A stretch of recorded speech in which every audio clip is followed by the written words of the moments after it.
เป็นอย่างที่ต้องล้างลูกมันเปื้อน คันเปื้อนแล้วมันเป็นยังไงขี้ฝุ่นขี้ฝุ่นข้าวดังมันเป็นยังไงนี่คิวคิวะไม่ได้บอกปุ้ยมันเป็นยังให้ขี้ฝุ่นข้าวดังลายเป็นยังไงวันหน่อยเลยอันนี้เป็นอย่างมันนี่หน้ากากพัดลมกากพัดลมโอ้โหปุ้ยอันผู้ล่างนี่มันไผ่สันไอมอน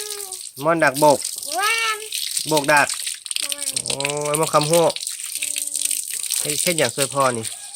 ล้างโอ้ล้างให้มันสะอาดเด้อ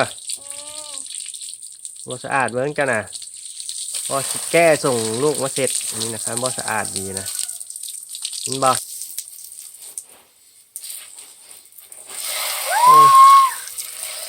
จะฉีดแห้งได้แล้วที่บอกปุ้ยแดงอีกเด้เอา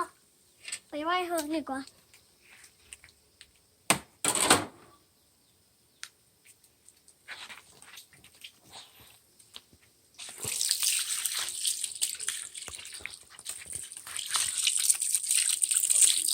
โอ้ย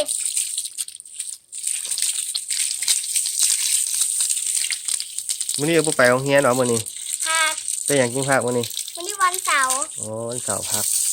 พักมื้อไหนเนี่ยคือวันเสาร์กับวันอาทิตย์เจ้าปุ้ยกับหักมื้ออื่นน่ะยากแล้วบ่เดี๋ยวเราที่บอกยากแล้วบ๊ายบายได้ไหม